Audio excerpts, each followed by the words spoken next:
Hey y'all, we back. And look, y'all remember Ronnie Boat. Ronnie Boat have some secrecies alleged that what he claimed that he told what R. Kelly and him spoke about in prison, but it's amazed that running low from the street as well, and he know not to what to say and what not to say. So he was interviewed with hiphop.com, and some things he say is something about my senses. It tell me some truth and some not true about what Kelly told him about R. Kelly. I believe he told him something about R. Kelly, but not extremely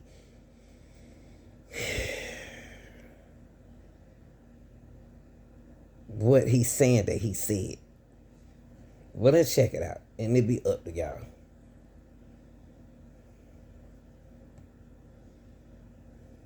Even start that rumor, but that was the thing that R. Kelly pointed out to me is that like he basically was saying like just look at how hard they coming down on me with all the shit that go on in the industry and look at how they never said nothing about how when Jay-Z was messing with Foxy Brown, she was 15.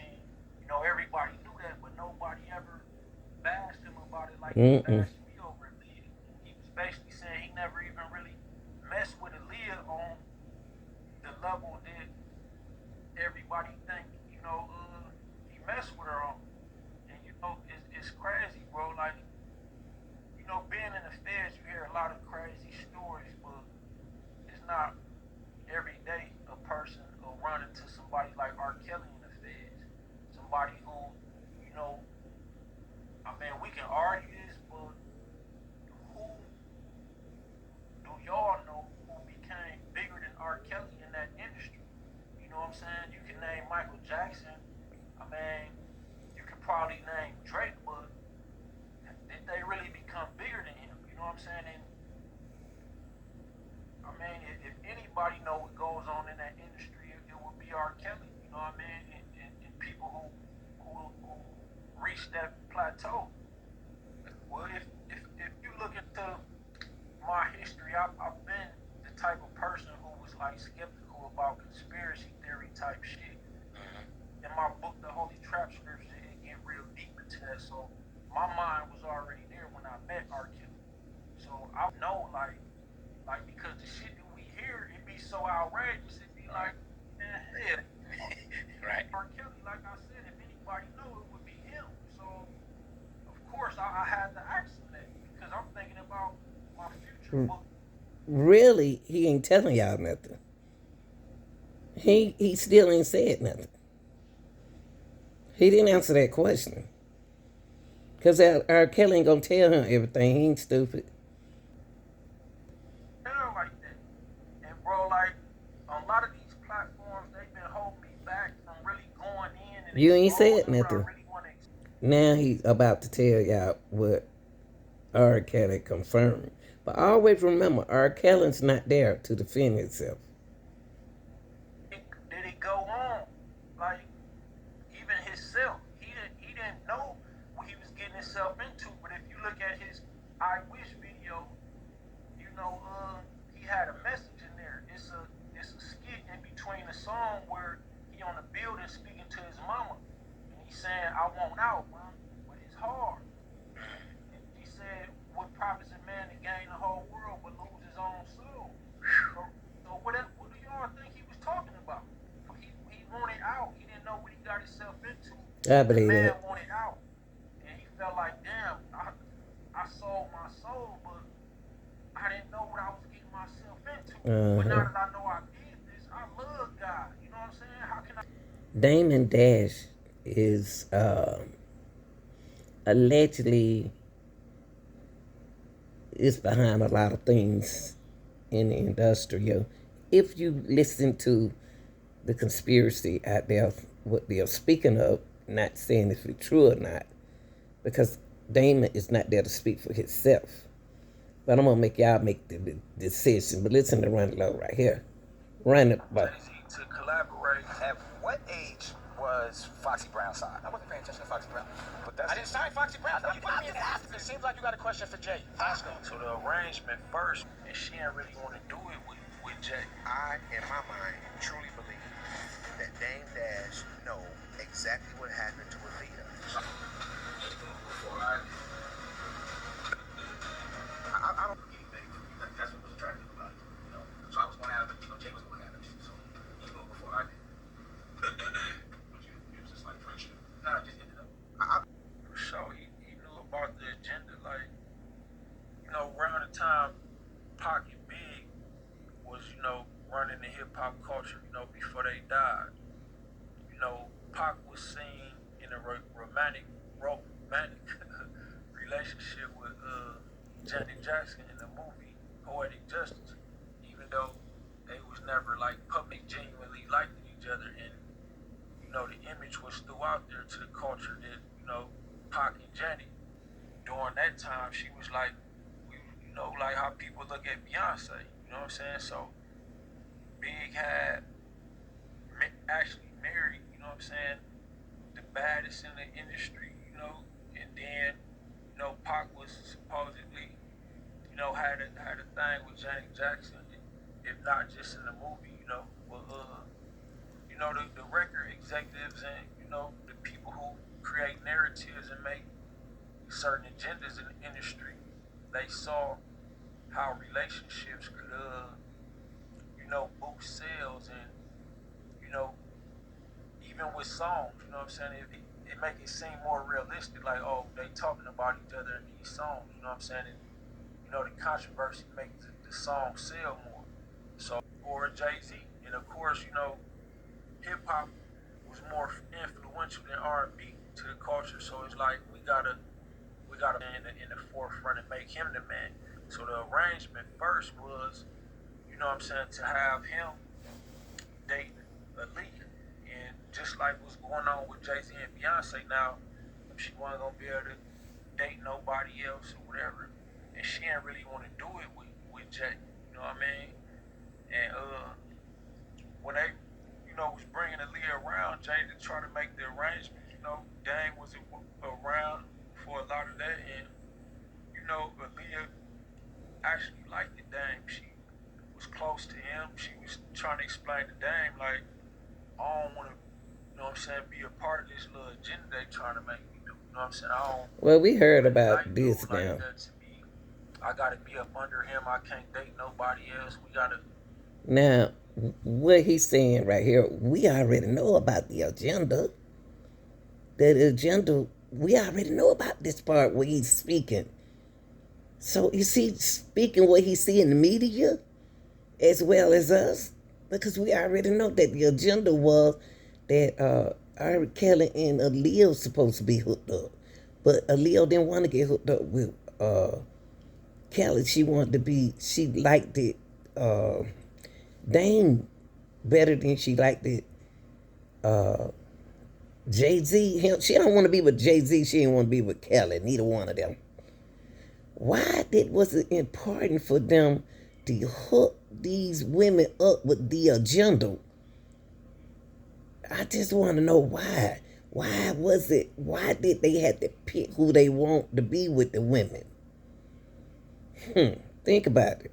Being the life of the party, me uplifting everybody. So when they see me being a little dull, they can tell that there's something going on. So when I get like that, I just get away and stay away for a while. But I mean, as much as I try to stay in good spirits, it's definitely not always easy. I definitely want to address a lot of that. I mean, some of the things people were saying was like direct insults. Some was indirect insults. But I realized that there was a lot of love too. So I want to embrace those who show love, who show genuine concern. Like, Okay, what Ronnie Lowe is doing right here on this podcast, cause he's been on so many different podcasts, y'all. And so some people are putting false allegations out there about these people, about Ronnie Bo, Jay-Z, Diddy. And if y'all gonna have to pit what facts and fiction about these allegations. They even lied on Ronnie Bo and said that Jay-Z had him shot when y'all didn't hear from him for a while. They didn't tell y'all the truth. He didn't get shot in the shoulders. It's just a lot going on, y'all. Y'all got to be careful what y'all believe in. What's going on this internet. You got to be able to decide the truth from the fiction, because the truth sounds so real. Now the truth is sounding false and the false is sounding true. It's weird. Him and they settled. So all this stuff is documented now. But back in 2017 and 16, before I got indicted, I was telling my people what I was going through, and people thought I was going crazy. They were saying I was lying. They were saying the government wouldn't do nothing like that. The police wouldn't do nothing like that. So that caused me to like isolate myself just because people thought I was going crazy or they didn't want to believe me. Then when the documentation came out, and this same DEA agent Timothy Gray got arrested himself because his other officers told on him that yeah, he was framing people in cases, and they found out that yes, he really framed Ronnie Bo, Ronnie Martin, whatever y'all want to call me, in the case. Then family and friends like, oh, we sorry you went through that. Well, we hate you went through that. Wow, I wish I would have believed you. No, because why would y'all think I'm going crazy? Why y'all didn't believe me then? That's right. You know what I mean? And Ronnie Bo is telling the truth. Ronnie Bo just gave out an example of what I just said. When you're telling the truth, they say it's false. When you say a false thing, they believe that it's true. That's how the devil works, y'all. He just explained to y'all what I just spoke to y'all about.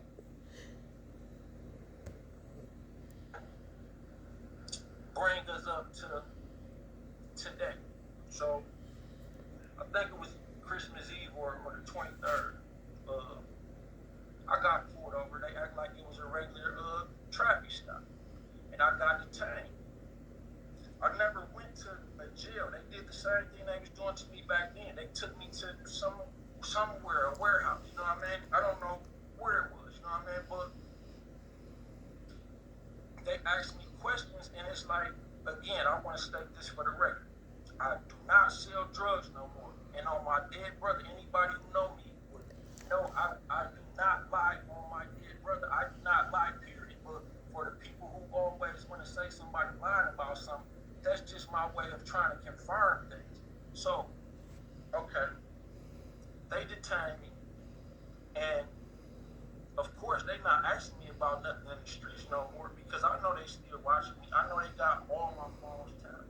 I know they watch my interviews, so they know he's not in the streets no more. So I'm thinking like, why is what they doing this for now? Right. And it's about things that I've been saying and doing online. So now they saying, do you know you could basically be indicted for what you're doing? And I don't even send Jaguar Wright texts from people who allege that they from the CIA and you shouldn't do this interview or you shouldn't do that.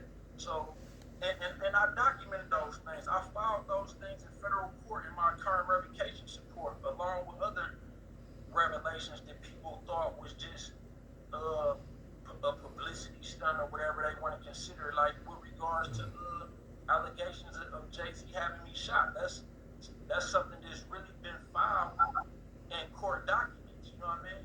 So, okay, they basically say, well, we've been watching you, and we know you got connections to this person and that person, and what y'all doing is a scam. Y'all gonna be sued, and y'all gonna end up in jail for what y'all doing. Y'all, you hear what I just told y'all? What the feds trying to tell them, that y'all better make sure y'all send up here. The feds is watching everybody on here with their allegations who's coming up to the community right here and spreading a story. they can go to jail for that, y'all, because that's false. That's false. That's defamation of character. When you put something out there on a person and it's not true. So before he even said something about R. Kelly or Jay-Z, he got to make sure that he broadcasting the truth. I'm just saying. Because y'all don't have no proof behind what y'all saying. That's Now, what I just said. most of what I say is heavily documented. I can't speak for everybody else, but everything that I say, if not everything, 90% of what I say is documented. You know what I mean? Like, they detained me. They never brought me to a jail or a police station. I don't know what that place was, but the same thing happened in my indictment. So for anyone who don't believe that these things can happen, trace my indictment. Trace in the Northern District of Illinois, case number 17 CR 597. For people who just don't believe reality. You know what I mean? And the police that day. One is both is in the Eastern District of Wisconsin because that's where I'm from. The Northern District of Illinois cases is based in Chicago, where I got indicted, but I'm from Milwaukee. Yeah. Federal court in Milwaukee, Wisconsin. I filed lawsuits during the time that y'all was saying I was missing, but just for the record, Ron, you said you don't think this will ever happen. Like, I'm pretty sure if you don't, that people don't speak up, bro, because they be scared, bro. These people will tell you, these government officials, police, they do things that you won't think they would do, bro. They'll tell you, if you tell anybody about this, we gonna kill you, or you gonna get life in prison and stuff like that. Like, this stuff really go on, but people that today actually meet somebody who got the balls to stand up and speak out about it. You know, the reason why people like me don't speak out about it because of what I went through when it was going on with me in 2017. Like, it's nobody to talk to, bro. Like, there's nobody to vent to because the people you try to vent to, it seems so outrageous. It's like, man, stop it. That didn't really happen. Yeah. And another reason why you don't hear about it because some people, they fold, bro, and they don't want to talk about it because when it's happened to I'm going to say 95% of the people, if not 99% of the people, you know what they do? They fold. Like, when they had me, when they did this to me in 2017 before they indicted me, right? Okay. They tried to get me to work for them. So they were saying, Ronnie Bo, I know you may think you're doing something out here in the streets, but to us, you're a small fry, and we just want the guy that you getting this stuff from. And we want you to think about that. You're not under arrest now, but we've been watching you for 3 years, and we got enough on you already to put you away for life. Now, listen what Ronnie Bo said. Ronnie Bo said back in 2017, for 3 years, the feds been watching him and had enough on him already. That's what he just said, y'all, to put him away for life. Imagine Jaguar, right, is on here talking. And they making her talk. In the years that she been talking. Y'all don't think they don't have no room for her to lock her up for things that she have said? But that's what he going through. The feds were watching him. Just think about that, and this is our number. You know, when you get a chance and when you're ready to cooperate, call this number.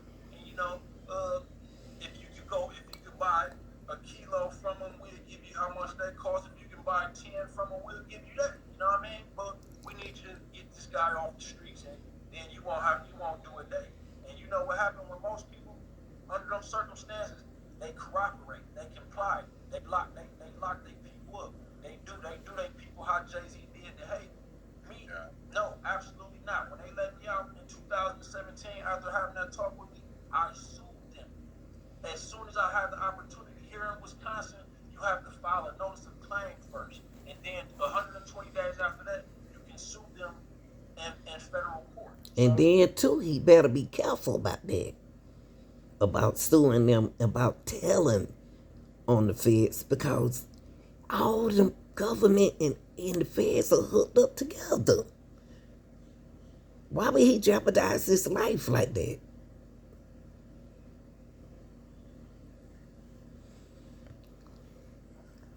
the the law that I filed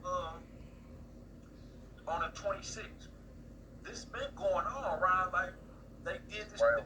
4 months before that. And soon as I got out, and it was like the same officers. So as soon as I got out, okay, y'all want to keep playing with me? All right, I'm in a federal courthouse filing these lawsuits. I filed them. They both filed in the Eastern District of Wisconsin.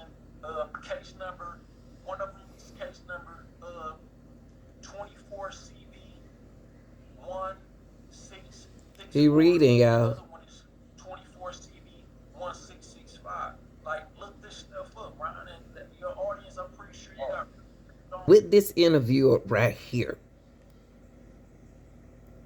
he believed Ronnie Bo, but he not believing Ronnie Bo theory and conspiracy about what happened to him at a warehouse that we see them do on the movies. But Ronnie, he want Ronnie to repeat what he said again. See, they got to be careful who they podcasting for. Part of the, I mean, what do you want me to pick up at? See? Well, usually when I get pulled over, it's the same officers. Like, it's like they assigned to. Like, this the Ronnie Bo task force. You know what I mean? We gonna pay y'all every hour a day y'all work to watch, do, investigate him. I really think they got a Ronnie Bo task force. Like, Y'all, believe Ronnie Bo. The feds do work like this, y'all. I know a girl working for him, but I ain't gonna tell her business. But there is a procedure that you have to follow if you're gonna work with them, okay? So he's not lying, but he's reading as well. again, it was a similar situation, very similar to what I went through back then. And see, the reason why I gotta keep bringing it up, because back then it was documented. You know what I mean? Right now, I'm in the process of documenting things with these lawsuits. But back then, when I did it, bro, the officer Timothy P. Gray, the DEA agent, he had this state trooper. I forgot his name, but him and the state trooper both got arrested for doing the things that I'm alleging now, framing people in cases, making racist remarks. See, and y'all notice something. I noticed something. These people, like Ronnie Bo and a couple people, now they are using the word allegedly. At first, they wouldn't put allegedly and nothing coming out their mouth. But if they did it, why you alleging it? If it real what you saying, why are you alleging it? You don't have to put alleged in there if you're telling the truth. Only thing you put alleged in when you don't know the truth. So watch when they say allegedly. Against the people they arrest. So again, fast forward to now or to that day. Okay, it's typical for me to get pulled over, bro. And I got license. My cars, both my cars is registered. Like, they don't have no real reason to ever pull me over. But what they would say, oh, your tents was too dark, or oh, you didn't put your signal on. They'd make up the dumbest reason to justify why they pulled me over. And then, like, this time, it's the same thing I've been going through. Well, we just have to detain you so we can search the car. All of this stuff is illegal, bro. Like, okay, y'all putting me in cuffs for what? Am I under arrest? And why y'all put me in cuffs? That's No, right. we have to detain you so we can search the car. Okay, they put me in cuffs, put me in the car. They searching the car for 30 minutes. It's nothing in the car. I don't sell drugs no more. I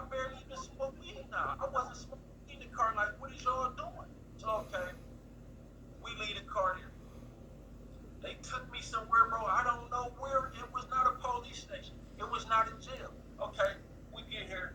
Look, I'm pretty sure you know what's going on. You doing this and you doing that. You you uh you got these people online thinking this and doing that. You're running a scam. Like what part of this shit is a scam? You know what I mean? Like okay, Now, when he said that they took him somewhere, y'all, to talk to him, that is the truth. They'll take you space out from the area. Why would he have to lie about that though? So it feels like that the podcaster don't believe what he's saying because they don't think that stuff is real like this.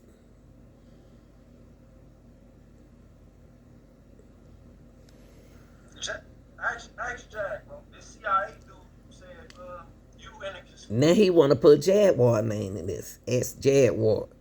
Why should they ask Jaguar and you speak for yourself? conspiracy with Jack. He basically saying that they gon' indict me and Jack. They gon' indict me and Jaguar Wright and some other people into some conspiracy for something we doing online. And again, for the record, like, yes, I see Jag as a sister. Yes, she see me as a brother. However, me and Jag don't communicate every day. And sometimes I call Jag, she might not answer. Sometimes she call me, I might not answer. You know what I mean? We got things going on, so do I. But why, like, how is y'all trying to connect us to some type of conspiracy? So, two more favors, please. Yes. If you don't want to read it or Beverly don't want to read it, could you bring up the letter that I sent President Trump yesterday? Yeah. In this podcast right here, Ronnie Bo had wrote a letter to Trump, okay? And this is what it mentioned. It said, I hope this letter finds you in good health and high spirits.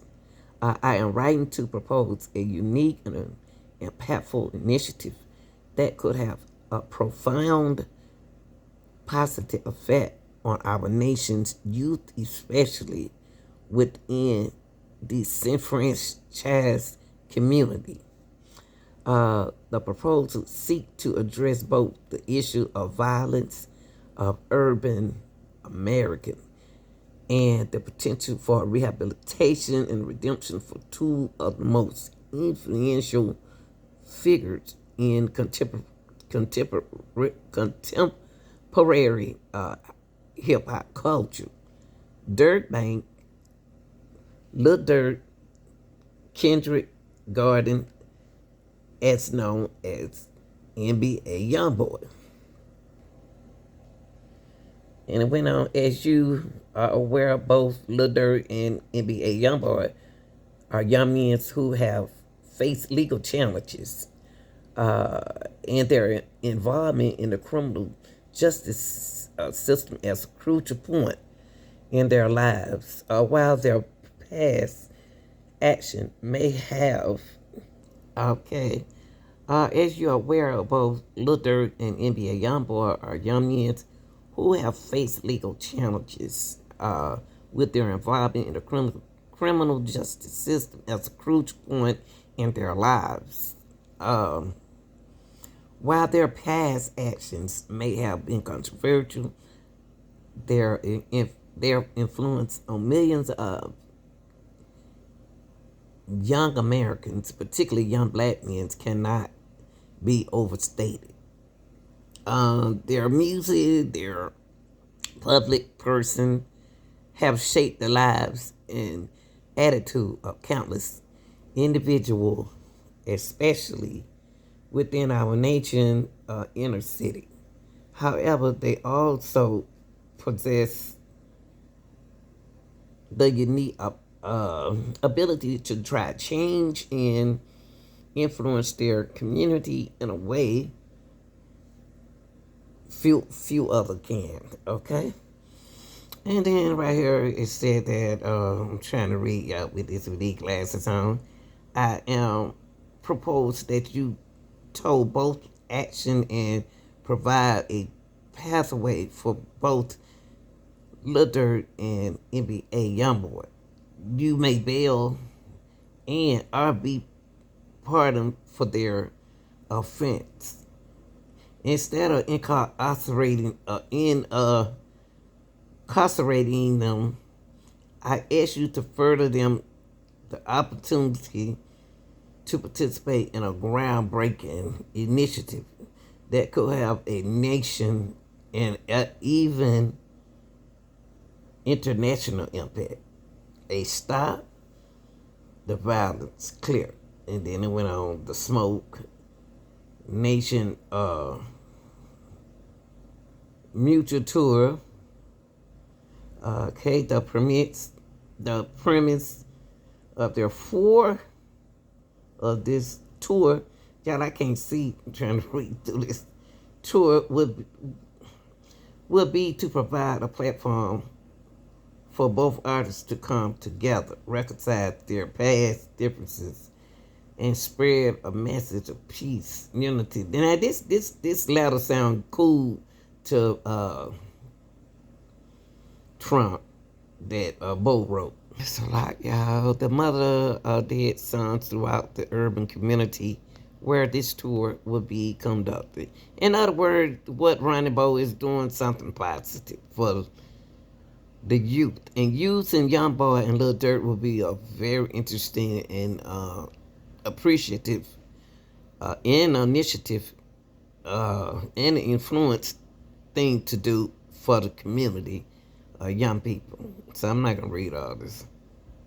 In the letter, Ronnie Bo also speak of the effort would not only benefit American domestically, but could also have a global impact, showing that the United States is committed to promoting peace and reconciliation, reconciliation through culture. Uh, the Stop the Violence Clear, the Smoke Tour, a Lil Durk and NBA Youngboy. But see, the only thing about this right here, Ronnie, is you got to make sure. I know you're trying to save them in jail, but don't forget they are criminals now. They with the criminals. They are labeled as criminals now, and that's gonna cause for more uh, uh, people to get involved. And he ended up, it's a whole letter. I didn't want to read the whole thing, but then especially as you consider this proposal, and if you find it compelling, I'll allow me the opportunity to represent it in person, okay, at your upcoming inauguration. But he didn't do that. He didn't do that. Trump didn't do this.